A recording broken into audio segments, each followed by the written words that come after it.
Dear loving student, GP Montessori school बाड़, मैं Shri Ram sir आपके बीच क्लास 6 के हिंदी पुस्तक पेज नंबर 11 और 12 और चैप्टर 2 से टॉपिक का नाम सुभागी लेकर आपके बीच प्रस्तुत हूं। मैं थोड़ा सुन रिमाइंड के लिए पीछे जा रहा हूं,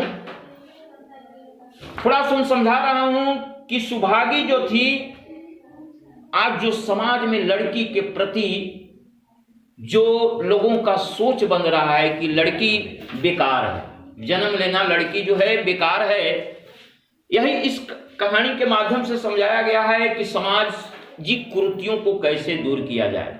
जो अंधविश्वास है, जो निगेटिव थिंकिंग है, ये कवि जो है कहना चाह रहा है, कहानी के माध्यम से कहना चाह रहा है कि भाई बहन में कैसा संबंध, बाप बेटी में कैसा संबंध, बेटी बाप में कैसा संबंध। इसलिए बेटी को कम आकलन नहीं करना चाहिए बेटा से। कवि के कहने का यही भाव है। आगे आपको रीडिंग के माध्यम से मैं पढ़ करके बता रहा हूं। जब सुभागी के पिता का माता का देहांत हो गया था, उसके बाद की घटना है। माता के देहांत के बाद सुभागी के जीवन का केवल एक ही लक्ष्य रह गया था, और वह लक्ष्य था सजन सिंह के रुपए चुकाना। 3 साल तक सुभागी ने रात को रात और दिन को दिन न समझा। उसकी कार्य शक्ति और हिम्मत देखकर लोग दांतों तले उंगली दबाते थे। दिन भर खेती बाड़ी का काम करने के बाद वह रात को आटा पीसती। 30वें दिन 300 रुपए लेकर वह सजन सिंह के पास पहुंच जाती। इसमें कभी नागा न पड़ता। अब चारों ओर से उसकी सगाई के पैगाम आने लगे। सगाई माने होता है शादी। सभी उसको अपने घर की बहू बनाना चाहते थे। जिसके घर सुभागी जाएगी उसके भाग्य फिर जाएंगे। सुभागी यही जवाब देती, अभी वह दिन नहीं आया। जिस दिन सुभागी ने आखिरी किस्त चुकाई, उस दिन उसकी खुशी का ठिकाना न था, क्योंकि आज उसके जीवन का कठोर व्रत पूरा हो गया था।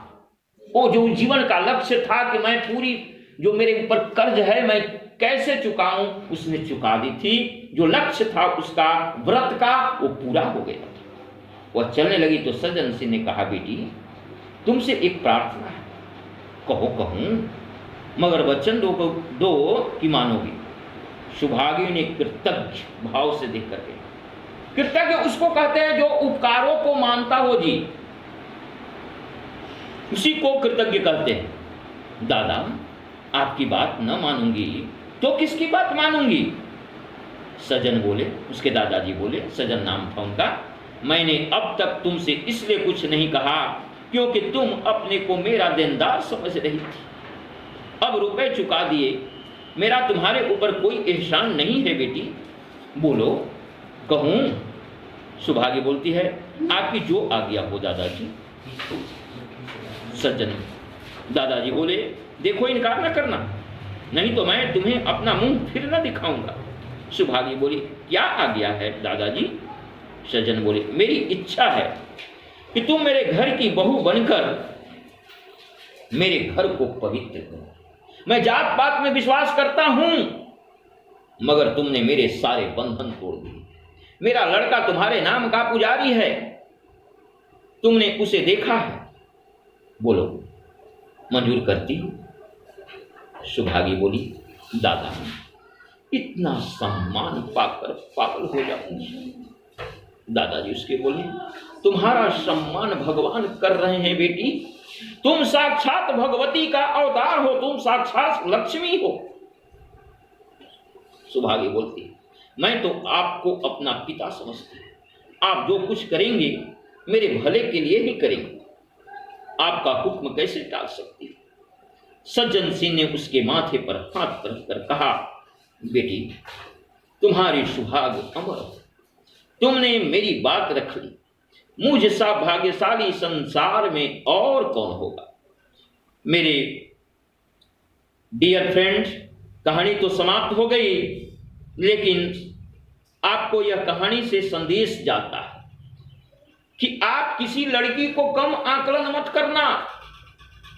उसके अंदर प्रतिभा बहुत सारी है, हर एक तरह की प्रतिभा है। चाहे वो घर के कामों में कर दो, पढ़ाई के कामों में कर दो, खेल के कामों में कर दो, और हिम्मत, साहस, धैर्य और साथ ही साथ अपने बड़ों का आदर, बुजुर्गों की सेवा वह कभी नहीं भूलती है। अर्थात जिस घर में बेटी है, समझो कि साथ नारायणी आ गई। इसलिए कहा गया है, पहले लक्ष्मी तब नारायण, पहले सीता तब राम, पहले राधा तब कृष्ण। साक्षात इतिहास गवाह है। इसलिए यह कहानी से मैं संदेश दूंगा कि आप घर में जब भी लड़की आए तो इसकी भावनाओं को कद्र करना चाहिए, हमें उसकी सम्मान करना चाहिए। बस इसी कथा को मैं यहीं विराम देता हूं। जय हिंद।